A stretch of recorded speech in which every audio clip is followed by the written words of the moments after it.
Success platform channel पर मैं Gautam Sharma UP police के सभी भावी सिपाहियों का हार्दिक स्वागत करता हूं। प्यारे बच्चों, जैसे आपको बताया गया है कि हिंदी के पेपर इन टॉपिकों से क्वेश्चन पूछे जाएंगे और इस टाइप के क्वेश्चन पूछे जाएंगे हूबहू 90+% आपका सेम टू सेम पेपर आ रहा है। यदि आप भी चाहते हैं आगामी शिफ्टों में अच्छा स्कोर करना, तो जैसे मैं आपको प्रैक्टिस करा रहा हूँ, इन प्रैक्टिस सेट को अच्छे से कवर कर लीजिएगा, आपका बहुत अच्छा स्कोर बनेगा हिंदी में। आज की क्लास आगामी सभी शिफ्टों के लिए अति महत्वपूर्ण आपकी होने वाली है। कहने की बात नहीं है, एक बार आप जाकर, मैं आपके 10 प्रीवियस ईयर पेपर पहले कंप्लीट करा चुका हूं और लगभग 11वां सेट मेरा ये चल रहा है। Ditto same to same paper छप रहा है, उन्हीं टॉपिकों से क्वेश्चन लगातार पूछे जा रहे हैं। क्लास स्टार्ट करते हैं। ये सभी शिफ्टों के लिए अति महत्वपूर्ण क्लास है आपकी। लोकोक्ति, ठंडा लोहा गर्म लोहे को काटता है का अर्थ बताना है आपको। इसका अर्थ क्या हुआ बच्चों? राइट आंसर ऑप्शन नंबर 1, क्रोधी को नम्र शांत कर देता है। Right answer option number A आपका होगा। ठीक है जी। मुहावरे और लोकोक्ति आपका मोस्ट इंपोर्टेंट टॉपिक है। 3, 4, 2 ऐसे क्वेश्चन पूछे जा रहे हैं। अब मैं आपको प्रमुख मुहावरे और लोकोक्तियों से क्वेश्चन कवर करा देता हूं। एक क्वेश्चन पूछा जाता है आपका बच्चों, नीम हकीम खतरे जान का अर्थ क्या होता है? अल्प ज्ञान हानिकारक होता है। जो बिल्कुल आसान होते हैं कि अंडे की लाठी, ये तो आपको भी पता है।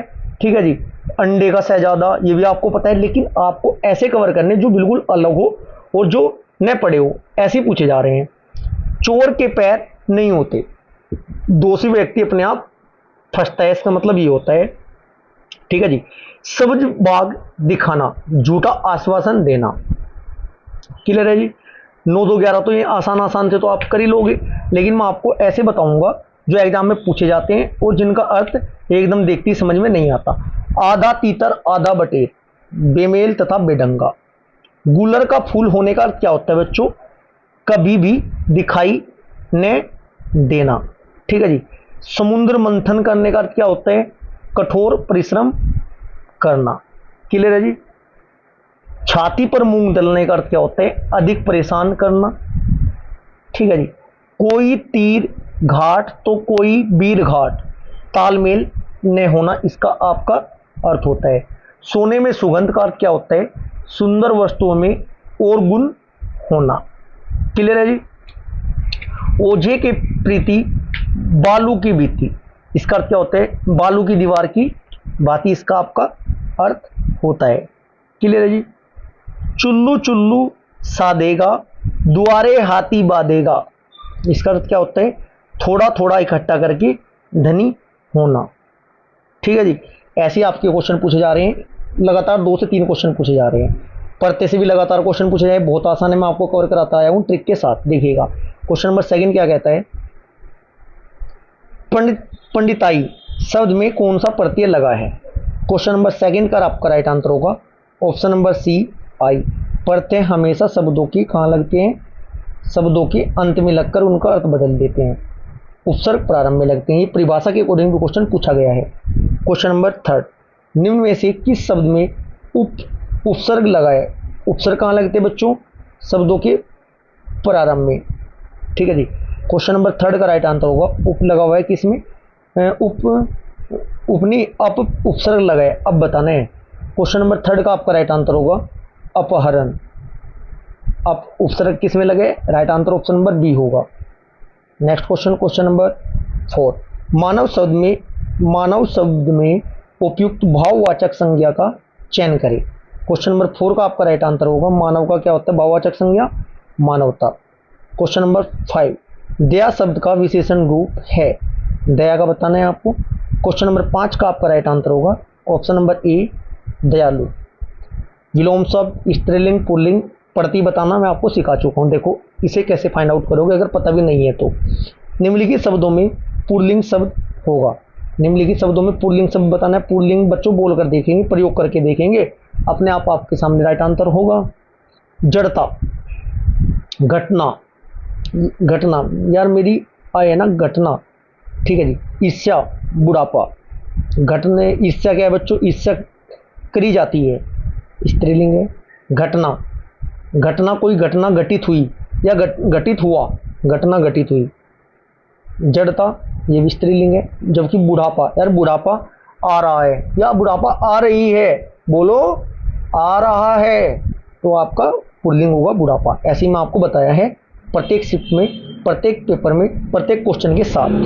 क्वेश्चन नंबर 7 प्रयोग करके देखिए, किसका प्रयोग सदैव बहुवचन में होता है? प्रयोग करके देखें, याद भी नहीं है कोई बात नहीं। गाय, यार गाय, गाय तो सिंगल एक वचन होगा, बहुवचन तो होने का नहीं। दर्शन, यार दर्शन करने, दर्शन करने जा रहे, हमेशा बहुवचन में होगा दर्शन। भगवान हमें दर्शन दे दो, या दर्शन दे दो, दर्शन ही दे दो बोले ना। नारी सिंगल वचन, एक वचन बोले, लता एक वचन। क्लियर है जी। क्वेश्चन नंबर 8 वे भ्रष्टाचार के प्रबल विरोधी थे, वाक्य सर्वनाम का कौन सा प्रकार है? क्वेश्चन नंबर 8 का आपका राइट आंसर होगा ये आपका पुरुषवाचक। पुरुषवाचक से तो एक क्वेश्चन पूछा ही जा रहा है, लेकिन सर्वनाम से आपके अलग भी क्वेश्चन पूछे जा रहे हैं। कितने प्रकार के होते? 6 प्रकार के। क्वेश्चन नंबर 9 अपभ्रंश को पुरानी हिंदी किसने कहा? क्वेश्चन नंबर 9 का आपका राइट आंसर होगा ये किसने कहा बच्चों? Option number C, Chandradhar Sharma Guleri ने। क्वेश्चन नंबर 10 रवि नाटक खेलता है, इस वाक्य का कर्मवाच्य रूप क्या है? क्वेश्चन नंबर 10 का आपका राइट आंसर होगा ऑप्शन नंबर बी, रवि द्वारा नाटक खेला गया। नेक्स्ट क्वेश्चन, क्वेश्चन नंबर 11 एक क्वेश्चन विराम चिन्ह से पूछा जा रहा है प्रत्येक शिफ्ट में। दिए गए वाक्य में कौन विराम का उपयोग होगा, ज्ञात कीजिए।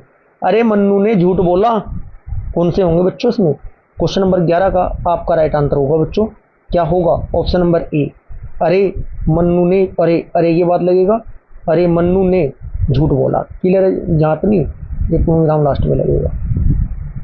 क्वेश्चन नंबर 12 राम की गाय चरती है, वाक्य में कौन सा कारक है? कारक कितने प्रकार के बताए थे मैंने आपको? 8 प्रकार के बताए थे, बार बार रिपीट कराया है, ये तो आपके माइंड में सेट ही हो चुका होगा क्वेश्चन।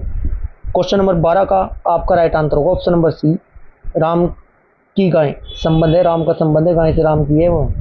क्वेश्चन नंबर 13 टैब वर्ग उच्चारण की दृष्टि में किस प्रकार की ध्वनि है? ये भी मैं आपको कचट तक KTMDO से लगातार रिवाइज कराया है। क्वेश्चन नंबर 13 का राइट आंसर होगा ऑप्शन नंबर सी, मूर्धन्य है जी। क्वेश्चन नंबर 14 निम्न में से दीर्घ स्वर कौन सा है? क्वेश्चन नंबर 14 का right answer option number E, option number A होगा बड़ी। क्वेश्चन नंबर 15 निम्नलिखित में से कौन सा तद्भव है? एक होता आपका तत्सम, एक होता आपका तद्भव। हिंदी का कौन सा होता है, संस्कृत का कौन सा? इसमें से है, जिसमें से है वो संस्कृत वाले होते हैं, और जो ये आपकी हिंदी के होंगे। क्या पूछा? तत्व, तत्व बोले तो हिंदी का पूछा, चो, चूर्ण, चैत्र, चतुर्थ। जाहिर सी बात है प्यारे बच्चों, चतुर्थ तो 4 को कहते हैं, ये तो तत्सम है। चैत्र ये भी तत्सम है, चूर्ण को चूर्ण कहते हैं, ये भी तत्सम है। बचा क्या? बचा क्या? ए बचा। राइट आंसर आपका ऑप्शन नंबर ए होगा, जो, चो। क्वेश्चन नंबर 16 राम सो रहा है, इस वाक्य में कौन सी क्रिया है? क्वेश्चन नंबर 16 का आपका राइट आंसर होगा ऑप्शन नंबर ए, अकर्मक क्रिया है। क्वेश्चन नंबर 17 राम चिट्ठी लिखता है, यह वाक्य भूतकाल में है, भूतकाल में बनाना है आपको। क्वेश्चन नंबर 17 का राइट आंसर होगा ऑप्शन नंबर सी, राम चिट्ठी लिख चुका है। क्वेश्चन नंबर 18 अनिश्चयवाचक सर्वनाम का अपादान कारक में बहुवचन रूप होगा। क्वेश्चन नंबर 18 का राइट आंसर होगा, इसे कहते हैं किनको, option number D. Question number 19 जसदा शब्द का संधि युक्त पद होगा। क्वेश्चन नंबर 19 का आपका राइट आंसर होगा बच्चों, क्वेश्चन नंबर 19 का राइट आंसर होगा ऑप्शन नंबर सी होगा, यशोदा। जसोदा है, जसोदा, ये थोड़ा मिसप्रिंट है। क्वेश्चन नंबर 19 का आपका राइट आंसर होगा ऑप्शन नंबर सी, जसोदा नहीं यशोदा, सी होगा राइट आंसर क्वेश्चन नंबर 19 का। नेक्स्ट क्वेश्चन, क्वेश्चन नंबर 20 जो तोला मापा जा सके के लिए निम्नलिखित में से कौन सा शब्द होगा? क्वेश्चन नंबर 20 का आपका राइट आंसर होगा ऑप्शन नंबर ए, इसे क्या बोलते हैं? परिमेय। जो तोला वैना नापा जा सके, अपरिमेय। क्वेश्चन नंबर 21 निंदा शब्द का विलोम शब्द है। क्वेश्चन नंबर 21 का आपका राइट आंसर होगा दूषण। नेक्स्ट क्वेश्चन, क्वेश्चन नंबर 22 निम्नलिखित प्रश्न में 4 विकल्पों में से उस विकल्प का चयन करें जो दिए गए प्रश्न दिए गए शब्द के पर्यायवाची शब्द का सही विकल्प नहीं है। स्त्री का कौन सा नहीं है बताना है आपको उसमें। क्वेश्चन नंबर 22 का आपका राइट आंसर होगा वाणी।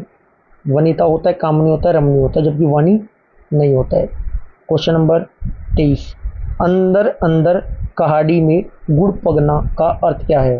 पकना का अर्थ क्या है? क्वेश्चन नंबर 23 का आपका राइट आंसर होगा ऑप्शन नंबर बी, अपने में सीमित होना। क्वेश्चन नंबर 24, ले चला साथ में तुझे कनक ज्यों बुकसुक लेकर सवन जनक में, अलंकार बताइए कौन सा है? क्वेश्चन नंबर 24 का आपका राइट आंसर होगा, इसमें उत्प्रेक्षा अलंकार है। अलंकार की क्लास एक बार जाकर देख लेना बच्चों हिंदी के प्ले लिस्ट में। जिन स्टूडेंट ने वो हिंदी की प्ले लिस्ट कंप्लीट करी 30, 32, 34 तक नंबर आ रहे हैं उनके। क्वेश्चन नंबर 25, कौशिक का अनेकार्थी शब्द नहीं है। क्वेश्चन नंबर 25 का राइट आंसर होगा, ये आपका शिव नहीं है। नेक्स्ट क्वेश्चन, क्वेश्चन नंबर 26, सकल और सकल का अर्थ क्या होता है? क्वेश्चन नंबर 26 का आपका राइट आंसर होगा, एक तो सकल होता है संपूर्ण और ये वाला सकल होता है अंश। क्वेश्चन नंबर 26 का आपका राइट आंसर होगा option number D. Question number 27, जिस समास का कोई पद प्रधान नहीं होता है उसे क्या कहते हैं? क्वेश्चन नंबर 27 का आपका राइट आंसर हो जाएगा ऑप्शन नंबर डी, उसे भूगरी समास कहते हैं। क्वेश्चन नंबर 28, विस्मय स्थायी भाव किस रस में होता है? क्वेश्चन नंबर 28 का आपका राइट आंसर होगा ऑप्शन नंबर बी, अद्भुत रस में। क्वेश्चन नंबर 29, कितनी नाव में कितनी बार रचना को किस पुरस्कार से सम्मानित किया गया है? क्वेश्चन नंबर 29 का आपका राइट आंसर होगा ऑप्शन नंबर डी, ज्ञानपीठ पुरस्कार मिला था जी। क्वेश्चन नंबर 30, जयचंद्र प्रकाश नामक महाकाव्य के लेखक है। क्वेश्चन नंबर 30 का राइट आंसर होगा कौन है? Option number D, Bhatt Kedar. Question number 31, Maithili Sharan Gupt का संबंध आधुनिक काल के किस युग से है? क्वेश्चन नंबर 31 का राइट आंसर होगा ऑप्शन नंबर बी, द्विवेदी युग से। क्वेश्चन नंबर 33, हरिगीति का छंद में कुल कितनी मात्राएं होती है? क्वेश्चन नंबर 32 का राइट आंसर होगा ऑप्शन नंबर बी, कितनी मात्राएं? 28। प्यारे बच्चों, आज की क्लास हमारी यहाँ पर समाप्त होती है। यदि क्लास आपको अच्छी लगे तो वीडियो को लाइक करें, शेयर करें। यदि आपने अभी तक चैनल को सब्सक्राइब नहीं किया तो चैनल को सब्सक्राइब जरूर करें। Thank you.